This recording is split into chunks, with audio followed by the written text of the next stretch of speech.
Part 1. You will hear a tourist asking for information at a tourist office. First, you will have some time to look at questions 1 to 4.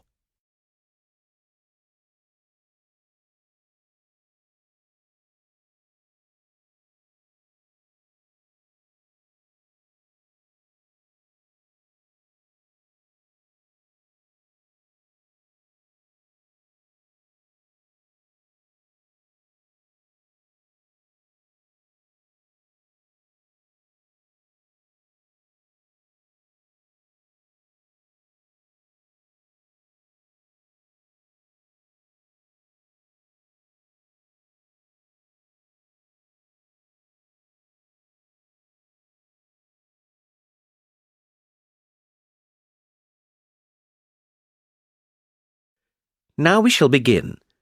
You should answer the questions as you listen because you will not hear the recording a second time. Listen carefully and answer questions 1 to 4. Hello, how can I help you? Hello. Is it possible to book a bus tour of the city here? Of course, sir. When would you like to take the tour? There are tours in the morning, afternoon and evening. Sometimes it's nice to see the city at night with the buildings lit up. We'll be going out for dinner tonight, so we'd prefer to go this afternoon. Oh, and it's for 2 people. Right. Now, I just need some details. Can you give me the names of the 2 people, please? Yes, Susan Field and James Carter. Susan Field and James... Sorry, can you spell your surname for me, please? It's Carter. Carter. Thank you. And can I have a contact telephone number? Why do you need one? Just in case we have to cancel the tour and need to contact you. I see. Well, my mobile number is 07988 636 197. That's 07988 636 197.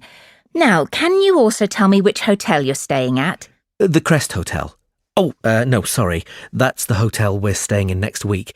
It's the Riverside Hotel. Oh, the Riverside is a lovely hotel. Are you enjoying your stay?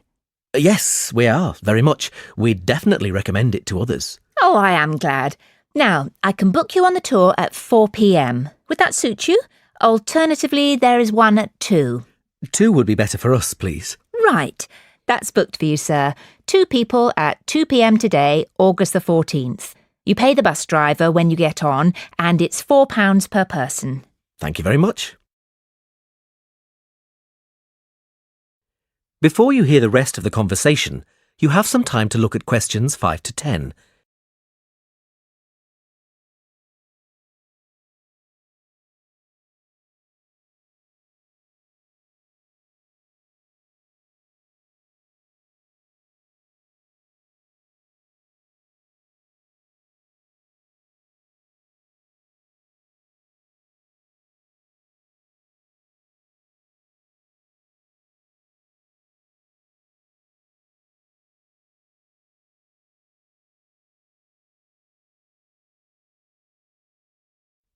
Now listen and answer questions 5 to 10.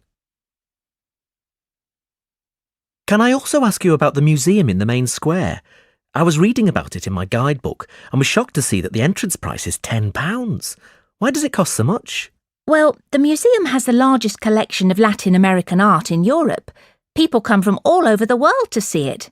But that's not the reason why it's so expensive to get in. You see, the building is very old and it needs repairs. The £10 ticket cost will go towards repairing the roof and the walls. I see. Well, I suppose it's worth paying £10 to see the collection. Yes, I think so too. Is there anything else I can help you with? Actually, there is. I was wondering if you knew of any good restaurants in the area. Well, there are a few restaurants near the harbour and a couple on the beach, which are nice. The problem is that the smell of the fish market is quite strong down there. I don't think my girlfriend would be very pleased. I know what you mean. It's not very romantic, is it? My advice would be to go to the next town. It's bigger and the restaurant selection is wider. You can get there by taxi and it only takes about 10 minutes. The town is quite picturesque. Is it for a special occasion?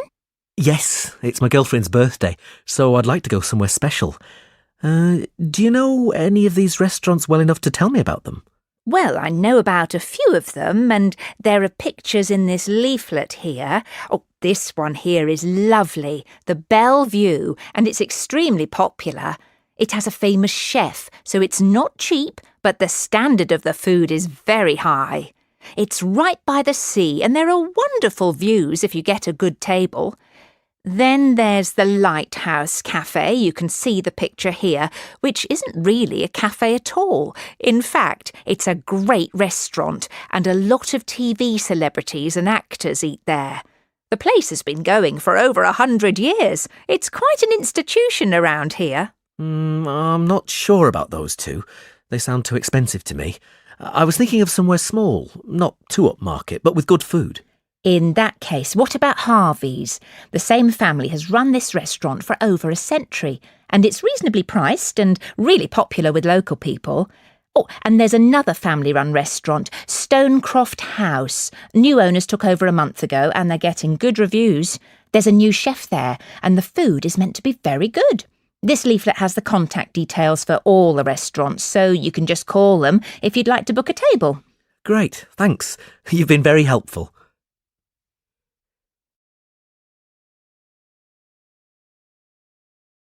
That is the end of part 1. You now have half a minute to check your answers.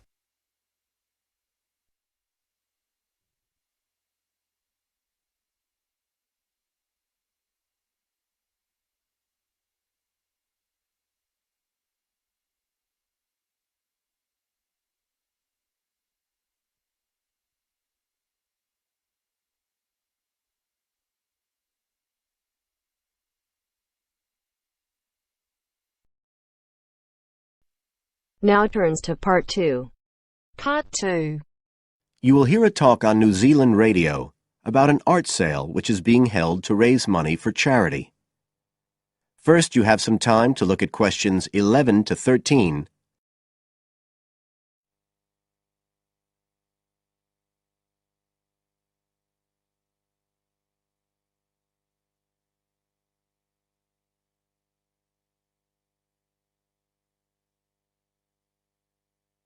Now listen carefully and answer questions 11 to 13.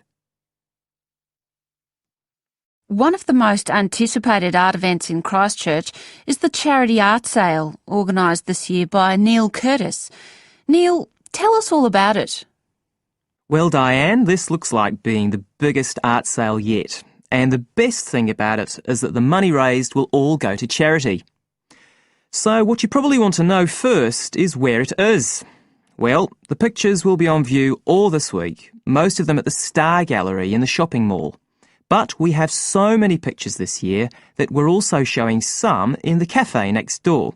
So do drop in and see them any day between 9 and 5. Now, if you're interested in buying rather than just looking, and we hope a lot of you will be, the actual sale will take place on Thursday evening, with sales starting at 7:30. Refreshments will be available before the sale, starting at 6:30.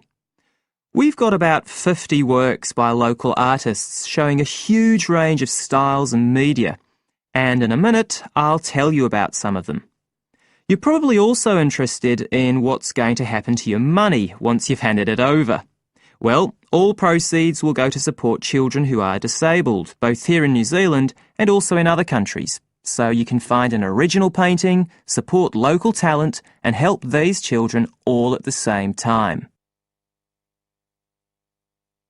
Before you hear the rest of the talk, you have some time to look at questions 14 to 20.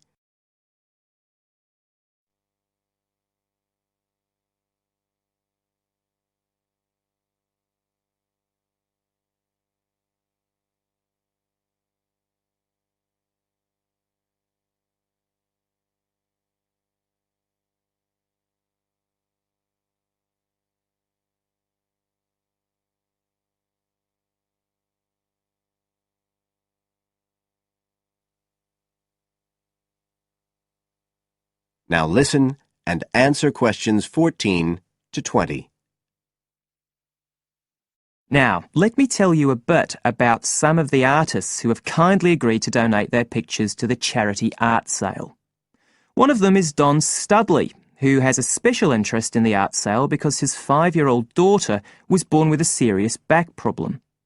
After an operation earlier this year, she's now doing fine, but Don says he wants to offer something to help other less fortunate children. Don is totally self-taught and says he's passionate about painting. His paintings depict some of our New Zealand birds in their natural habitats. One relative newcomer to New Zealand is James Chang, who came here from Taiwan 9 years ago at the age of 56. Mr. Chang had 13 exhibitions in Taiwan before he came to live here in Christchurch, so he's a well-established artist, and art has been a lifelong passion for him. His paintings are certainly worth looking at. If you like abstract pictures with strong colour schemes, you'll love them. Natalie Stevens was born in New Zealand, but has exhibited in China, Australia and Spain. As well as being an artist, she's a website designer. She believes art should be universal, and her paintings use soft colours and a mixture of media. Most of her pictures are portraits, so watch out, some of them may even be friends of yours. And then we have Christine Shin from Korea. Christine only started to learn English 2 years ago when she arrived in New Zealand, but she's been painting professionally for over 10 years, and she sure knows how to communicate strong messages through the universal language of art. She usually works from photographs and paints delicate watercolours, which combine traditional Asian influences with New Zealand landscapes, giving a very special view of our local scenery. Well, that's all I have time to tell you now, but as well as these 4, there are many other artists whose work will be on sale, so do come along on Thursday. We accept cheques, credit cards or cash. And remember, even if you don't buy a picture, you can always make a donation. That is the end of part 2. You now have half a minute to check your answers.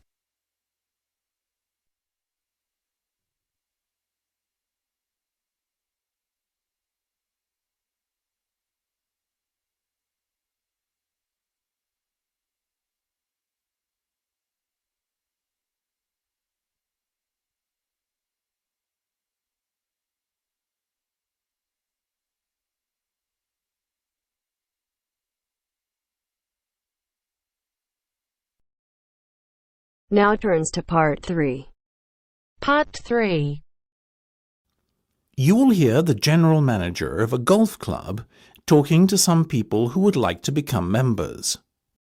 First, you have some time to look at questions 21 to 26.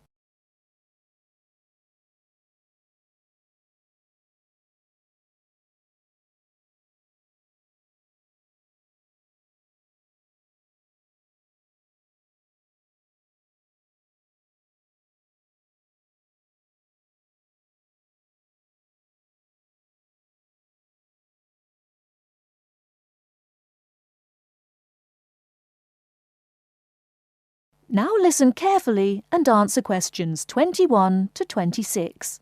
Now, ladies and gentlemen, thank you for coming to this meeting. Demand for membership places has far exceeded our expectations this year, so it was decided to gather you all here together to go through the process step by step, once rather than many times with each of you individually. The first thing you need to do is not fill in the application form. This, you see, is a waste of time, unless you have found an application sponsor. Your sponsor must be an existing full member of the club. Now, once you have your sponsor, you should log on to our website and fill in and send through the membership form. You will be prompted to provide the relevant deposit at the same time as you submit your application. You may do so using any major debit or credit card. The next step is for you to attend a general meeting of the club. There are typically meetings held once a month. After the club meeting, you will then be required to wait a while in order for the club committee to examine and, if all is in order, approve your application. It may be necessary to ask you to come forward for an additional interview before approval is granted, depending on the circumstances. Now, once you have been approved, you are almost a member of the club. All you need to do then is pay the remaining balance of your membership fee. Having done this, you are officially a member of Blainrow Golf Club. However, you cannot start to play in competitions until you have acquired your handicap. In order to do this, you must send in 3 cards. The committee will then issue you with a club handicap within 7 days on the basis of how you performed in each of the 3 rounds you played. Before you hear the rest of the talk, you have some time to look at questions 27 to 30.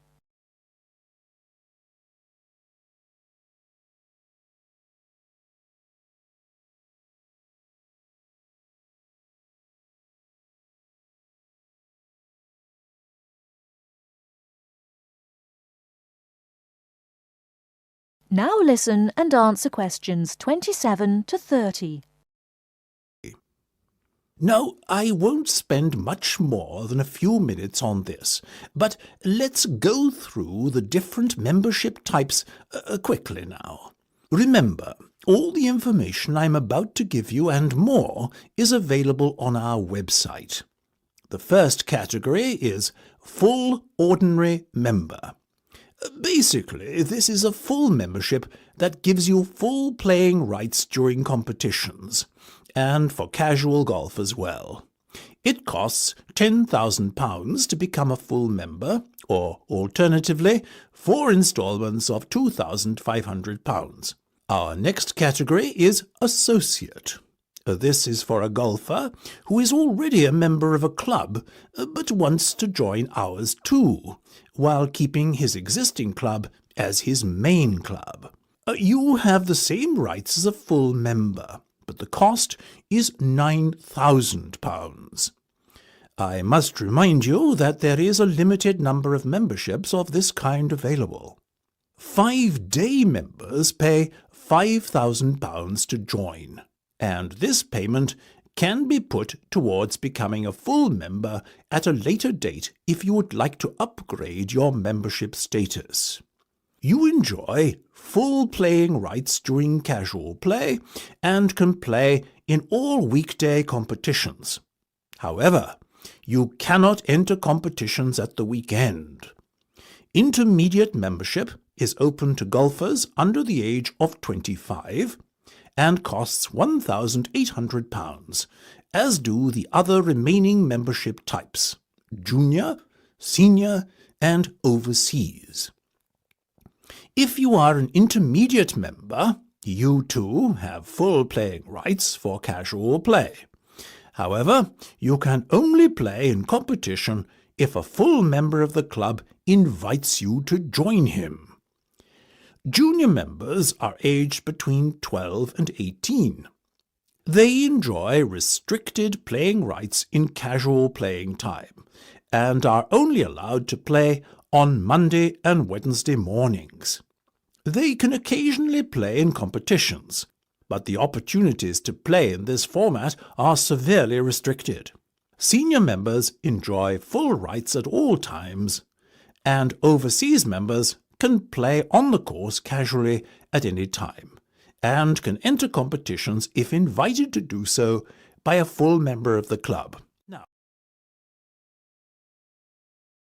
That is the end of part 3. You now have half a minute to check your answers.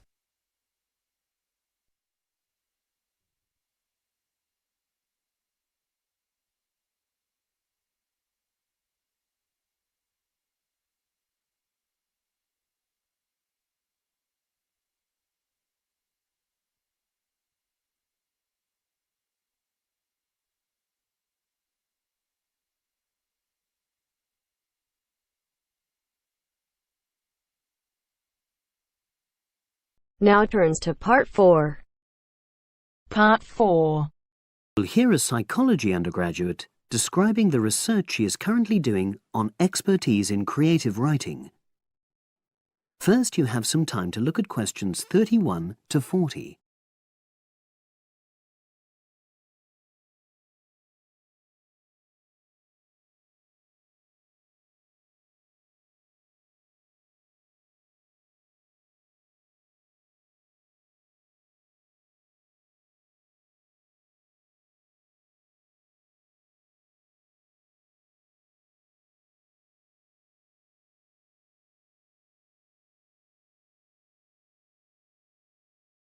Now listen and answer questions 31 to 40. For my short presentation today, I'm going to summarise the work I've done so far on my research project to explore expertise in creative writing. Essentially, I'll share with you the process I underwent to gather my interim findings. First of all, I should give a little relevant background information about myself. Before I started my current degree course in cognitive psychology, I studied English literature, and as you can imagine, this meant I spent a great deal of time thinking about the notion of creativity and what makes people develop into successful writers. However, the idea for this research project came from a very specific source. I became fascinated with the idea of what makes an expert creative writer when I read a well-known 20th century writer's autobiography. I won't say which one at this stage, because I think that might prejudice your interpretation.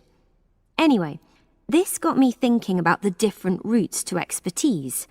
Specifically, I wondered why some people become experts at things, whilst others fail to do so, in spite of the fact that they may be equally gifted and work equally hard. I started to read about how other researchers had explored similar questions in other fields. I began to see a pattern that those studies which involved research in a lab were too controlled for my purposes, and I decided to avoid reading them. I was quite surprised to find that the clearest guidance for my topic came from investigations into what I call practical skills, such as hairdressing or waiting tables. Most of these studies tended to use a similar set of procedures, which I eventually adopted for my own project.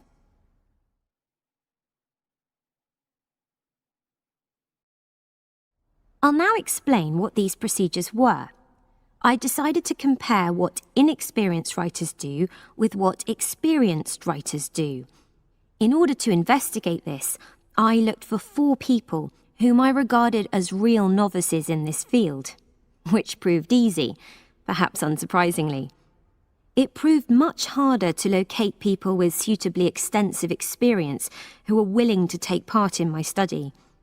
I asked the first 4 to do a set writing task and, as they wrote, to talk into a tape recorder, a technique known as think aloud.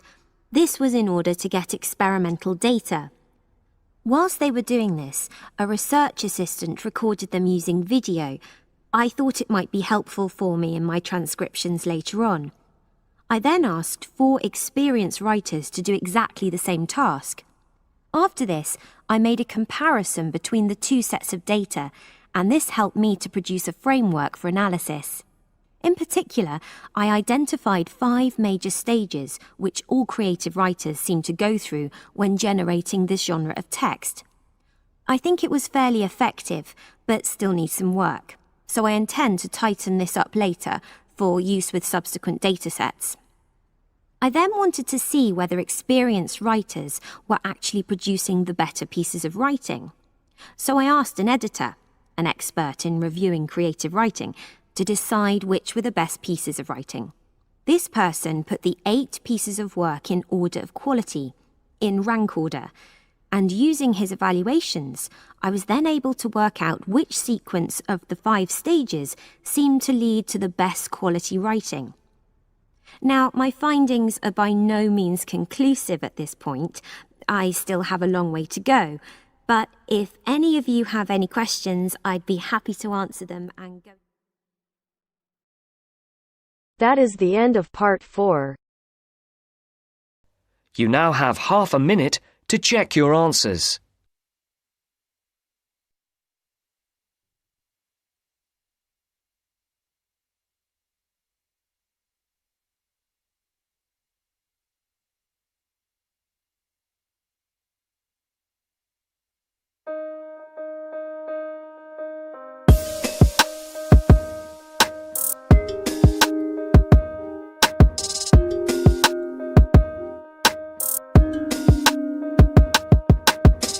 That is the end of the test. You now have 10 minutes to transfer your answers to your IELTS listening answer sheet. Hello everyone, welcome to TMR Stream. I'm RP and you are watching the IELTS Listening Test channel. On your demand, we have started a series of writing task 2, and today I'm going to explain full writing task 2. How you can write an effective essay, and if your dream is to achieve band score 7, 8 or even 9, this video is for you. So are you ready? Here we go. So today's topic is many people think technological devices such as smartphones, tablets and mobile phones bring more disadvantages than advantages. To what extent do you agree or disagree? This is one of the most expected essays. You can find it in your real exam as well. So stay tuned with me throughout the video.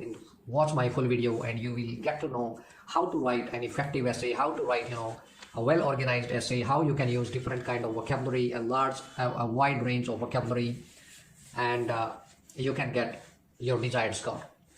So see how I have written introduction. Humankind has undeniably progressed tremendously, and the current era is enriched with myriad innovations such as smartphones, tablets and computer.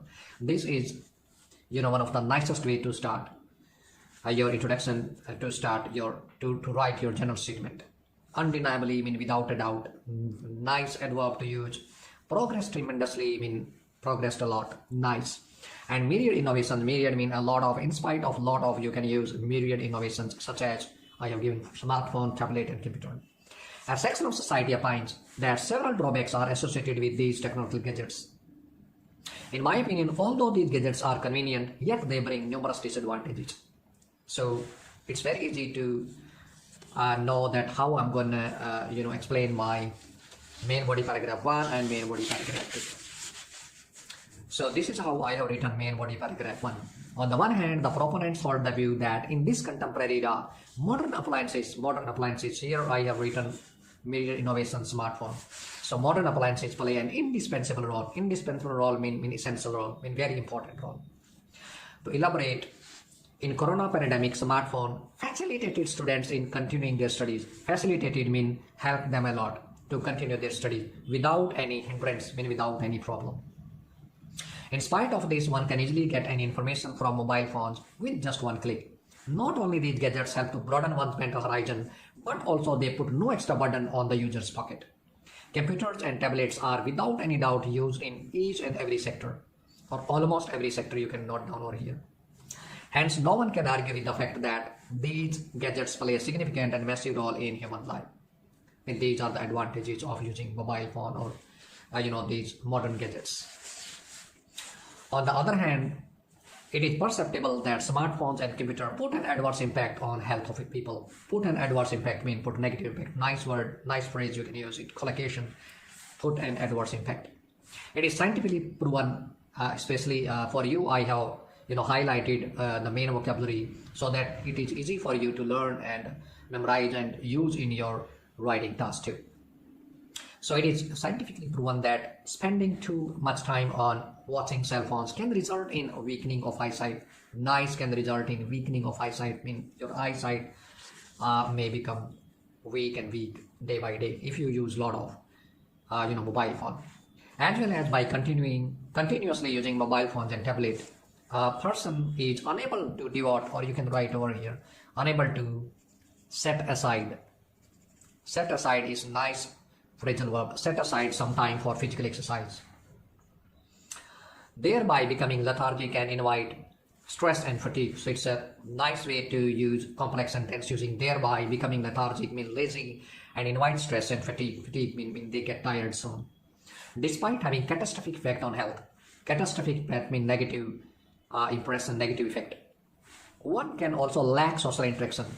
lack social interaction, it's difficult for you to communicate with other people if you use a lot of mobile phone. As a consequence, as a result, a person is deprived of various social skills such as cooperation and coordination. Therefore, it is not difficult to justify that the excessive use of modern gadgets can have certain repercussions. Repercussions mean negative effect. So you can see there are a lot of vocabularies for you. You can note them down, memorize please. A nice way, this is a nice format to use in this kind of essays. And that is how I have written conclusion. To conclude, I would like to assert that although technological gadgets can have certain brighter aspects, yet their disadvantages on physical and mental well-being should not be overlooked. This is very nice essay to write. I hope this video will be very beneficial, extremely beneficial for you and helpful for you. So this is the end of the video, but don't forget to subscribe our channel, like, please press the bell icon so that you can get notifications of every new video. Thank you so much. See you in my next video. Bye bye.